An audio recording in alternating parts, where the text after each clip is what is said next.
In this presentation, I'll be discussing the two essays written by Jonathan D. Katz, The Silent Camp, Queer Resistance, and the Rise of Pop Art, and then Dada's Mama, Richard Hamilton's Queer Pop.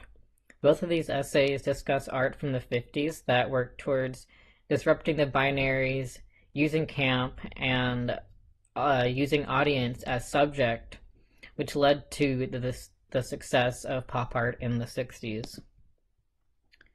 In the first essay, Silent Camp, it really gives us a good context and grounding to understand queerness, camp, and pop art by addressing these questions.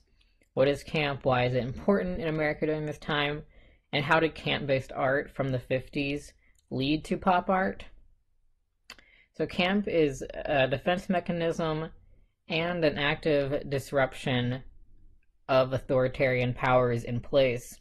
Specifically in the 1950s, America was extremely tense because it had just dealt with the Cold War, and the American people were scared of both foreign threats and ideologies, like communism, obviously, but because of the Red Scare and propaganda created by the American government, the American citizens were much more scared of each other than any sort of a foreign entity. And this fear of your neighbor created a hostility among the American mass consciousness, and people were much more critical and demanded conformity more than ever before.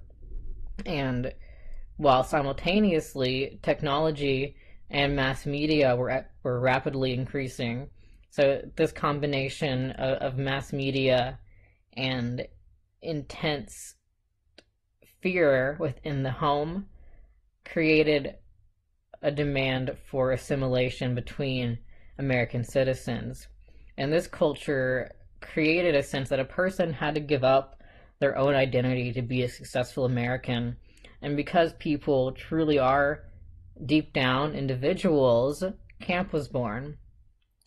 Camp is basically an act playing a role of something that is demanded of you while still being conscious that that role is not who you actually are, and that consciousness gives you power over that role in a kind of subtle defiance of these powers.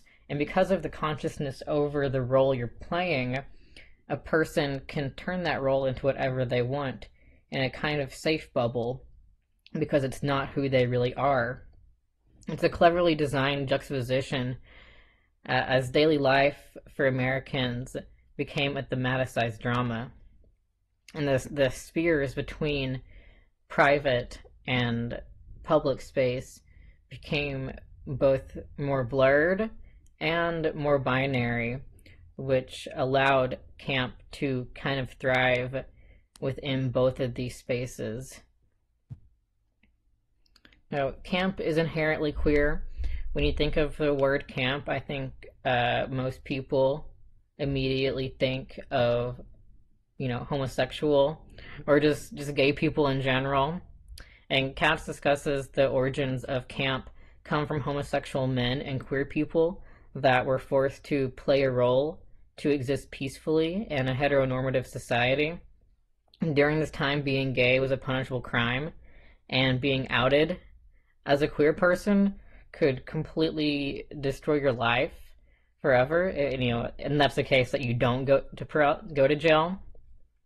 I included this article that I found from 1969. So this is like way past the 50s.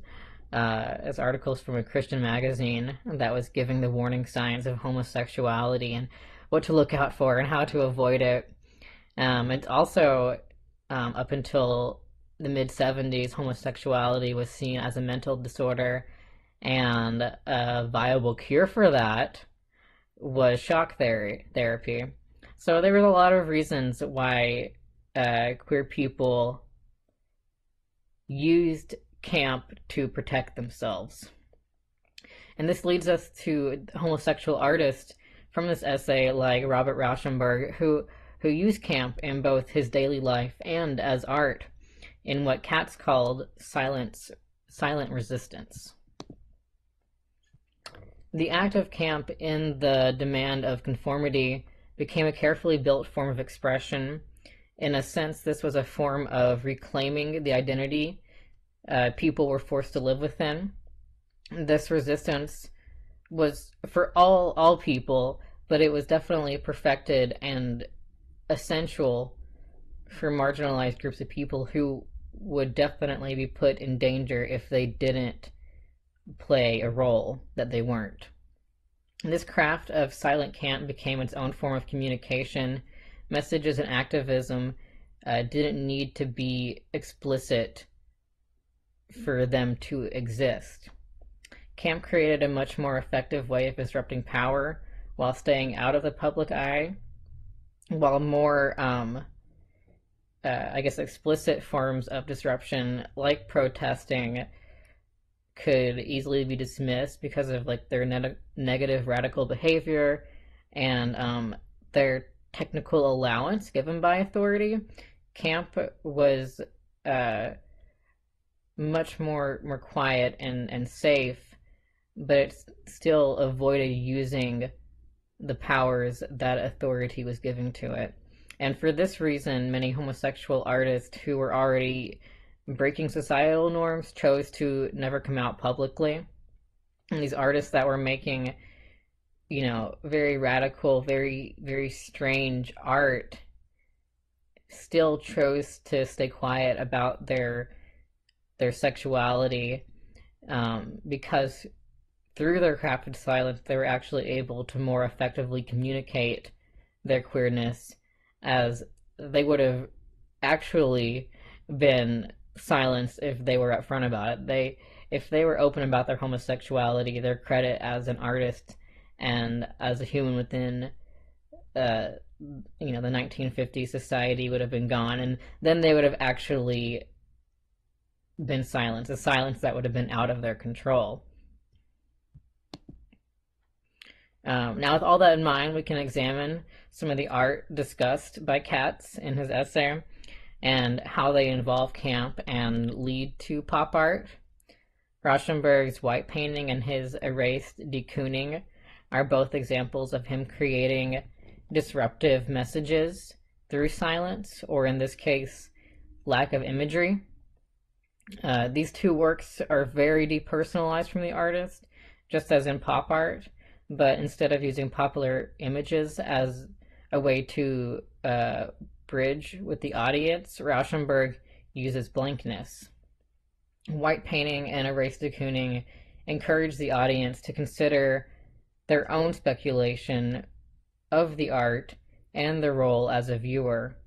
Because of the lack of explicit meaning, the viewer has an infinite amount of room for interpretation of the work, which then makes the work, through this process, personal to the viewer.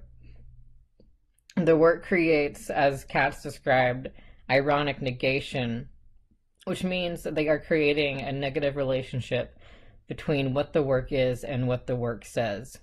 And, in this case, less is more.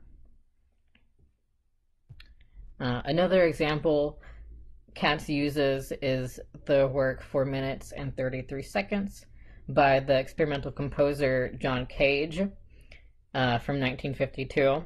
This composition, that was directly inspired by Rauschenberg's white paintings, is completely written out to be silent. It's the whole composition is there, but no instruments are being played the entire time.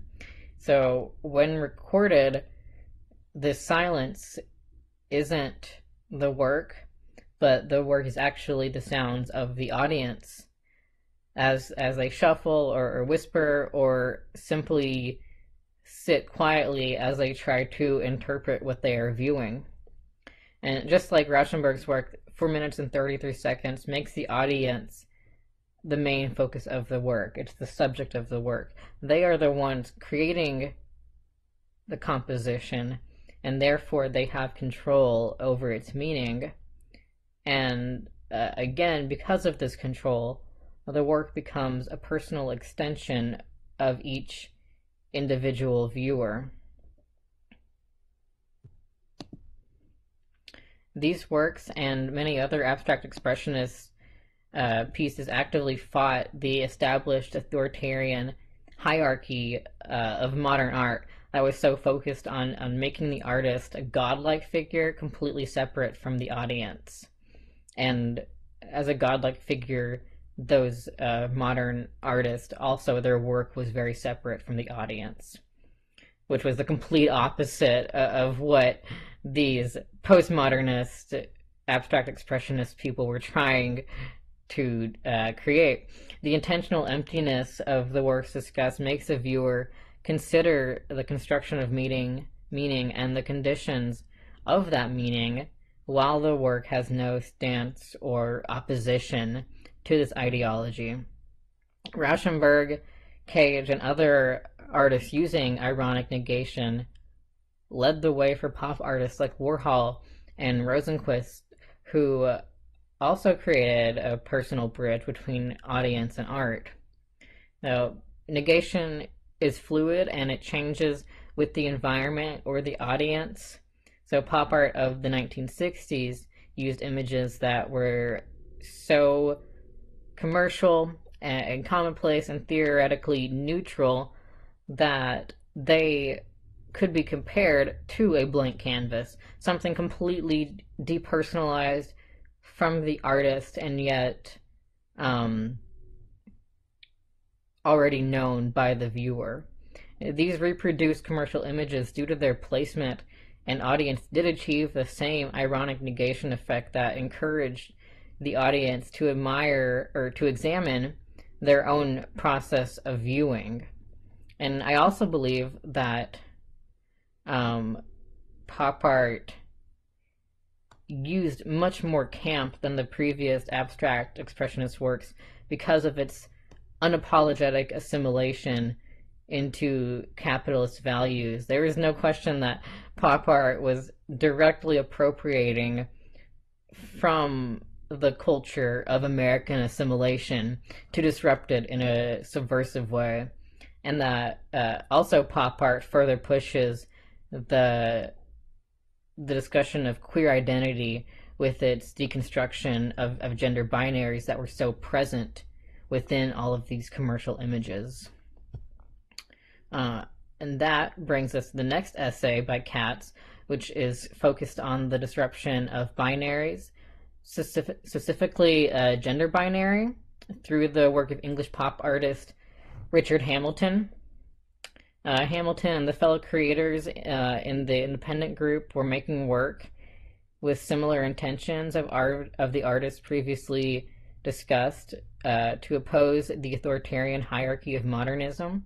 Hamilton recognized the need to fight the aristocratic art world, especially within his London environment, and did so by destructing the binaries of human and non-human, and then male and female. Probably his most famous work, pictured above, Just What Is It That Makes Today's Home So Different, So Appealing, already shows an explicit spectacle of gender binary and its place within modern capitalist society during its time. But I'll come back to this work later. And before that, I would like to give some context to why binary is seen as bad by these postmodernists, and then talk about some other works by Hamilton before getting into this collage. No, so why is binary ultimately destructive? Well, binary, whether it be gender, class, ideology, etc., creates boundaries that ultimately separate people. The binary creates an illusion that to be one thing is to not be the other, which creates constructed opposition. As in, to be more feminine is to be less masculine. The opposition gets rid of any collaboration between the two binaries and also creates a hierarchy that previously wouldn't have been there, such as the binaries of high and low culture. destructing these binaries is difficult because they've already been so ingrained in society, and more so than ever because of mass media. But it's definitely possible to blur or even erase these lines in the same fashion that they were constructed, and by doing so would allow a much more universal, diverse, and collaborative society that doesn't categorize people and ideas into simply black and white. And in black and white, it's important to realize that that binary does not exist in nature.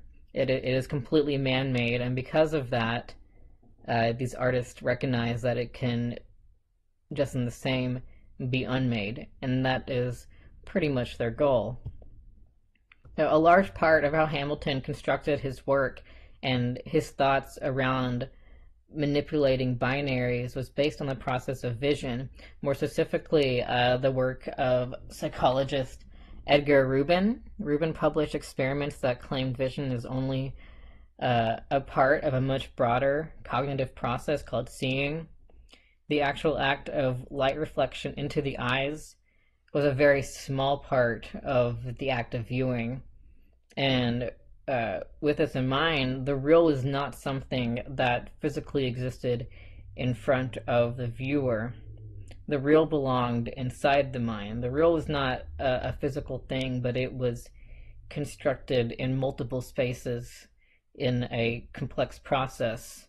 And for artists of the 50s, this meant a potential to actually remodel the world around them and the world around their audience with the work they created by considering this complex viewing process. The viewer is no longer passive, but an active agent, just like we saw in Cage's composition. This reminded me that in a previous essay that we talked about,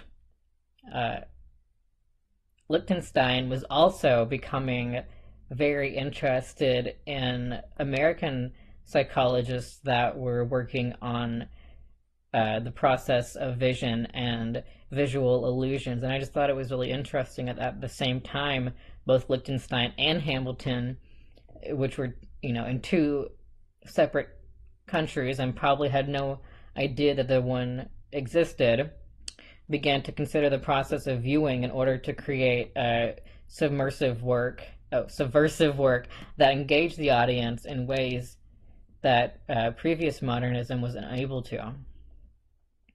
So in 1955, Robert Hamilton held the exhibition Man, Machine, and Motion. The exhibition was filled with panels displaying photos of people and machines working in tandem. The viewer would have to maneuver around the constructed walls and shift their body up and down to see each image clearly, making the viewer move somewhat like the machines that they were viewing. Hamilton wanted this work to challenge the oppositional binary between man and machine that was being established by high modernism and by the authoritarian powers that existed. The images chosen didn't show a hierarchy of man over machine or vice versa, but the two elements mended together in a perfect unity, creating a dreamlike utopia that didn't exist in the future or the past, as the machines shown in this exhibition were from pretty much every decade in the past or in the future, except for the one that existed in the present.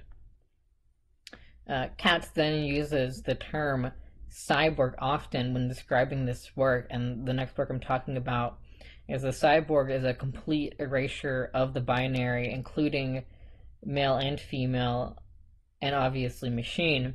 It refuses to acknowledge the constructed polarities inside it, because if these strict binaries are working in tandem inside one being, are working constructively inside one being, then how are they binaries?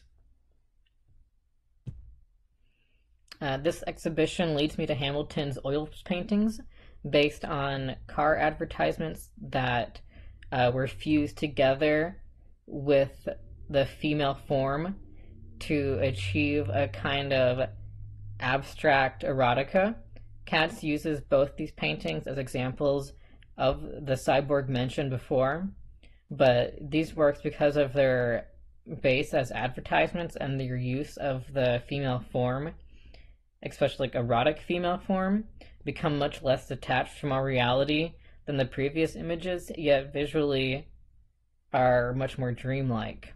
Hamilton said that the cyborg is a creature of a genderless world, for she deploys the metaphor to challenge feminism to abandon the fraught politics of an essential or natural femaleness totalized against the male other, which is pretty much meaning the feminism of the feminine doesn't have to exist as an opposition to the masculine. They can exist separately, or in unison, or as fragments combined with other things, or in this case, machine.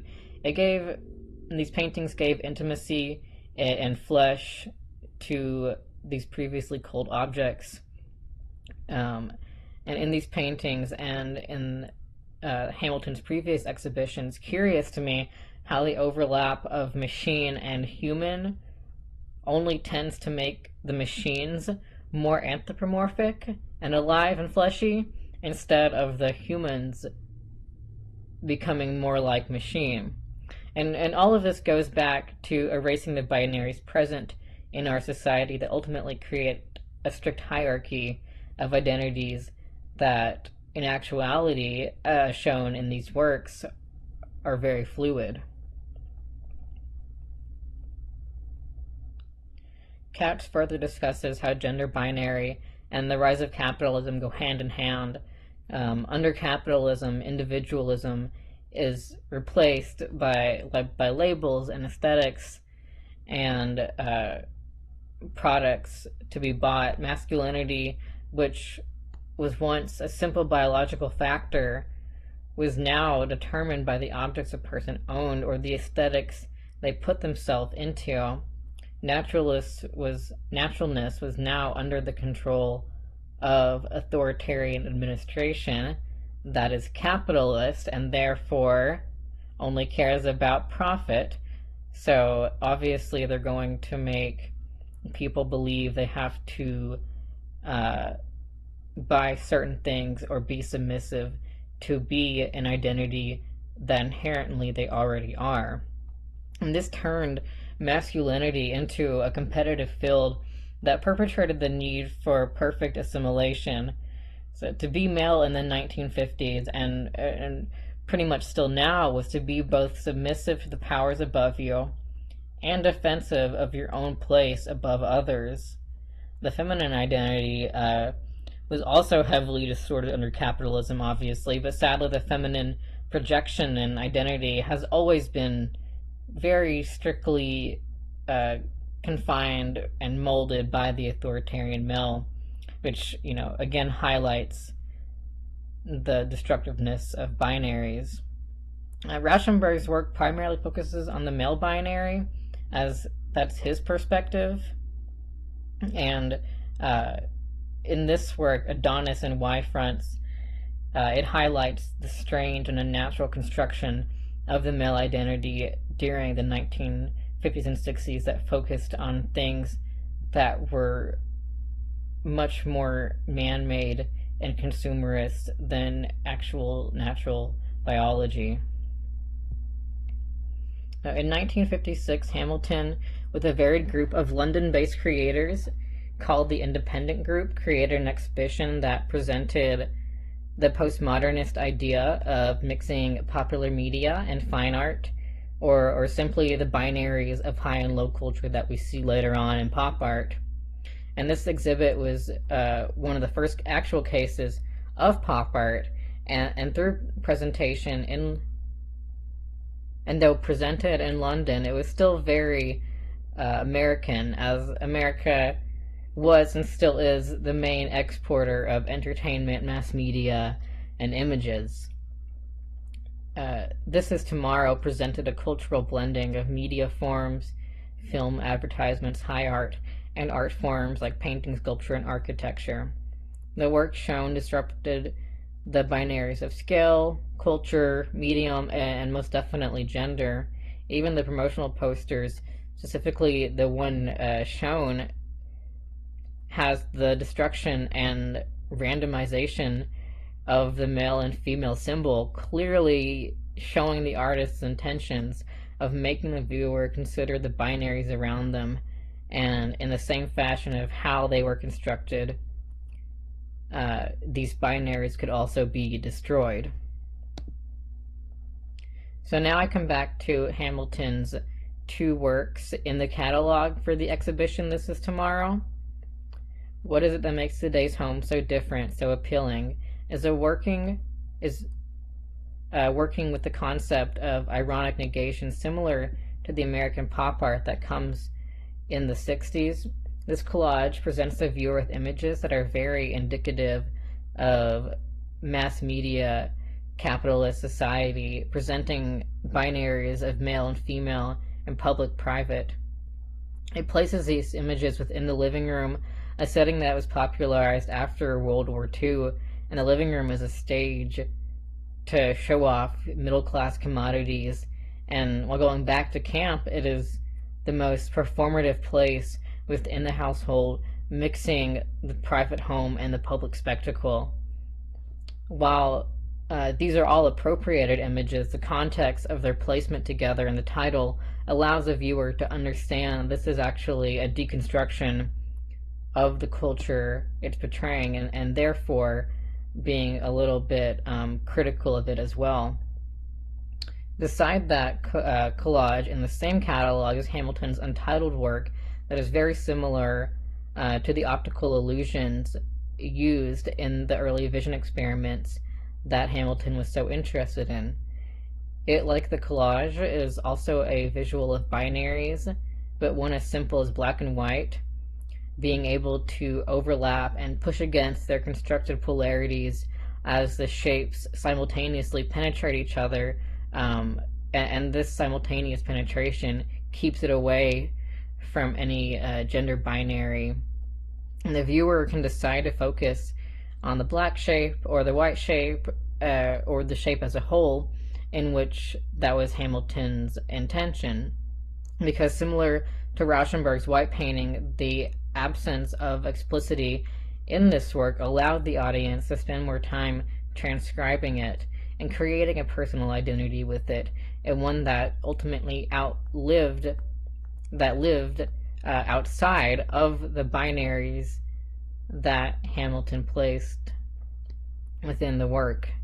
And both of these images used ideas from camp and negation to fight the hierarchy of binary present for Hamilton, even though one is much more explicit in its commentary. In conclusion, altogether these works by Hamilton, Rauschenberg, and the other artists discussed paved the way for pop art by fighting their modernist predecessors and challenging the conformist society around them that was rapidly changing. These artists were able to safely create a space for themselves and their work within the high art world, which in turn opened the door for the pop art movement of the 60s to integrate much more quickly than it previously would have been able to. These artists and silent resistors in some ways taught pop artists like Warhol and Lichtenstein how to properly use ironic negation and camp to work with the viewer and engage the audience in a practice that allowed pop art to be as successful as it was and still is. So I'll end on a painting that Richard Hamilton made after his visit to America in 1964 during the golden age of pop art. So he came back to the UK and was delighted to see that the once tiny culture of anti-binary negational art was now the most prominent art movement in America, and immediately put his elated emotions into his work, Epiphany. Thank you.